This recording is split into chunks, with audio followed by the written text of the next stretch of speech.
আসসালামু আলাইকুম ওয়া রাহমাতুল্লাহি ওয়া বারাকাতুহু। দর্শক, আজ সকালে নিউজ কভারেজ নিয়ে আপনাদের সামনে হাজির হয়েছি। যদিও ভিডিওটা খুব আউটডোর হচ্ছে, আপনারা হয়তোবা দেখতে একটু ঝাপসা দেখবেন, তবে কথাগুলো মনোযোগ দিয়ে শুনুন।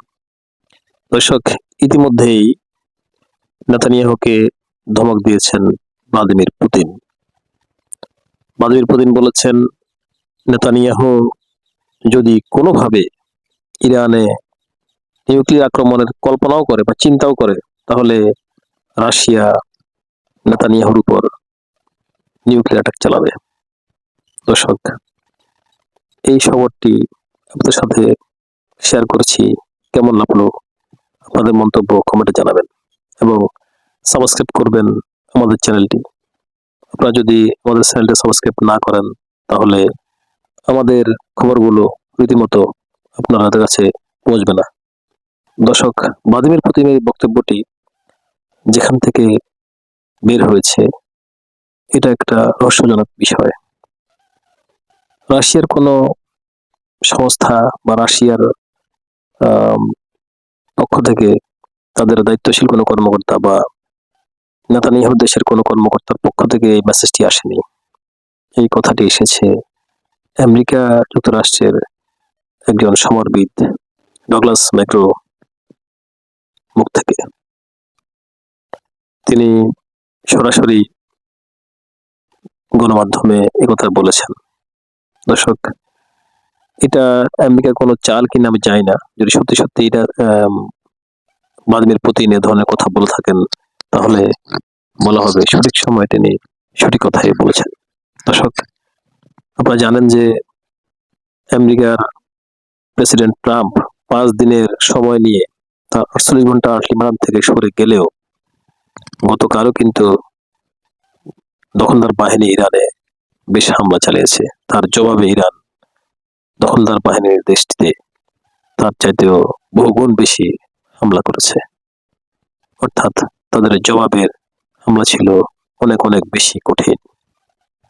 দর্শক, বিগত কয়েকদিন ধরে ইরানের যে হামলা হচ্ছে দখলদার দেশটিতে, সেটা স্মরণকালের ইতিহাসের সর্বশ্রেষ্ঠ হামলা। শুধু বাকি আছে নিউক্লিয়ার হামলা। দর্শক, ইতিমধ্যেই হুতিরা কিন্তু বলে দিয়েছে যে তারা ইরানের গ্রিন সিগন্যালের অপেক্ষায় আছে। ইরান যদি গ্রিন সিগন্যাল দেয়, সাথে সাথে তারা দখলদার রাষ্ট্রকে নিশ্চিহ্ন করার জন্য যাবতীয় আক্রমণ শুরু করবে। অপরদিকে হিজবুল্লাহ তো আছেই। হিজবুল্লাহ গতকালও দখলদার রাষ্ট্রের সেনাবাহিনীর সাথে সরাসরি যুদ্ধে লিপ্ত হয়েছে এবং উপর্যুপরি শায়েস্তা করেছে দখলদার বাহিনীকে।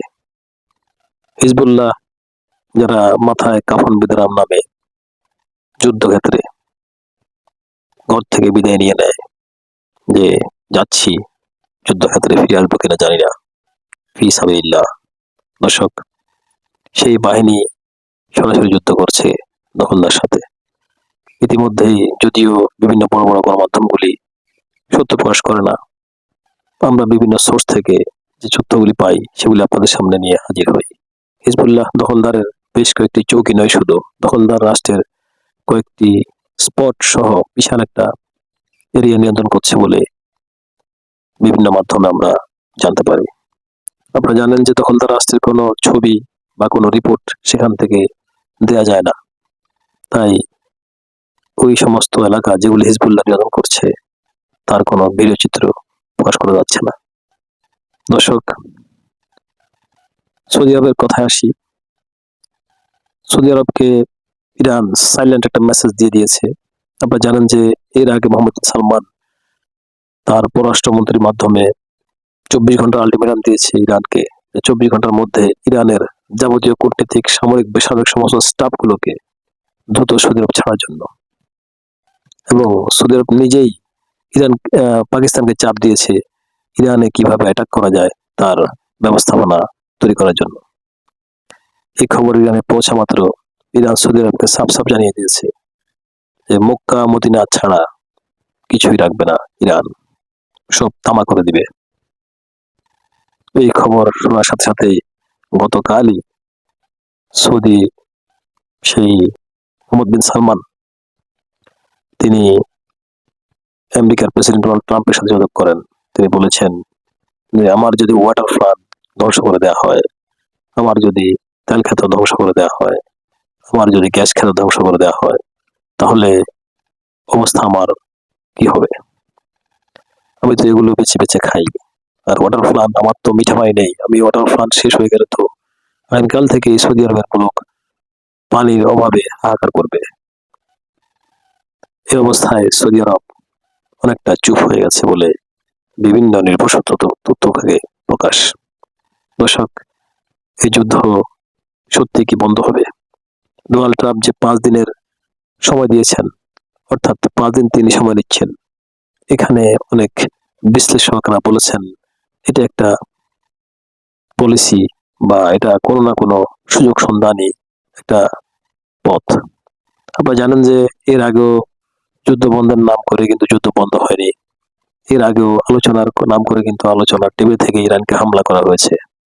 সবচেয়ে বড় বিষয় হচ্ছে ইরানও জানে, ইরান কিন্তু বুঝে ফেলেছে যে এই 5 দিন যুদ্ধ বন্ধ বলে ডোনাল্ড ট্রাম্প যে কথা বলেছেন, এই সময়টা হয়তো তাদের পুনরায় তাদের মিসাইলগুলি অথবা তাদের যুদ্ধ সরঞ্জামগুলি রিসেট করার জন্য, পুনরায় তাদের স্টোরেজ যে খালি হয়েছে সেই স্টোরেজ ফুলফিল করার জন্য তারা হয়তো সময় নিয়েছেন। ইরান এখানে ছাড়তে রাজি নয়।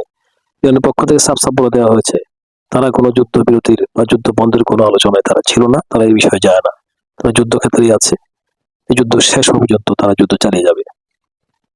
ডোনাল্ড ট্রাম্প এবং আমেরিকান প্রশাসন পড়ছে একটা চিপায়, কারণ এতদিন তারা খামেনির সাথে আলোচনা করেছিল, এখন খামেনিকে তারা হত্যা করেছে। এরপর ডক্টর আলী লারিজানির সাথে তারা আলোচনা করেছিল, সেটা করতে হত্যা করা হয়েছে। এভাবে ইরানের প্রায় সুপ্রিম লিডারদের প্রায় শেষ করে ফেলেছে।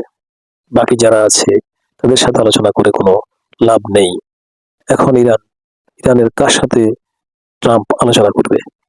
এদিকে হরমুজকে রক্ষায়, হরমুজের আবার পুনরায় স্বাভাবিকতা ফিরিয়ে আনার জন্য ডোনাল্ড ট্রাম্প সারা বিশ্বে, বিশেষ করে ন্যাটোভুক্ত দেশগুলোকে থেকে তিনি যে সহায়তা চেয়েছেন তার বন্ধুদের কাছ থেকে, কোনো বন্ধুই ডোনাল্ড ট্রাম্পের কাছ সাথে এগিয়ে আসলো না।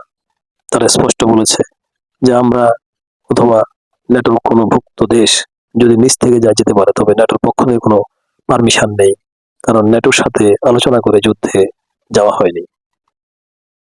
ন্যাটো অথবা ইউরোপের দেশগুলি এখন একটা ভিন্ন ক্যালকুলেশন করছে। তারা ভাবছে যে ইরানের মধ্যে আরো কি আছে, সেটা একমাত্র ইরানই জানে, আর কেউ জানে না।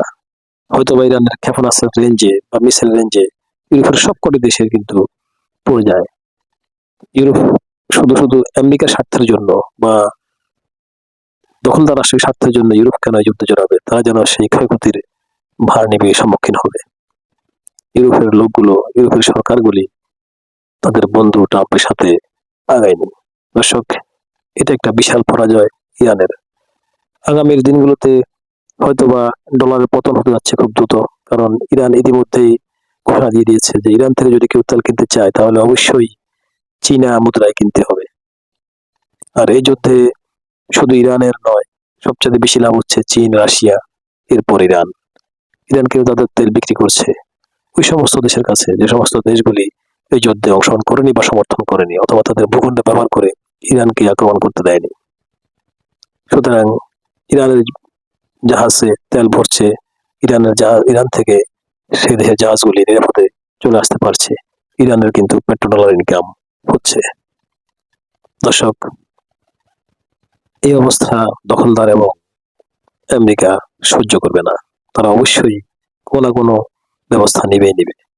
হয়তো 5 দিন পর, হয়তো বা তারও একটু বেশি পরে, দেখা যাক কি হয়। তবে বিশ্লেষকরা মনে করছেন এই যুদ্ধ থামছে না, সামনে আরো প্রলম্বিত হতে পারে এই যুদ্ধের সময়সীমা।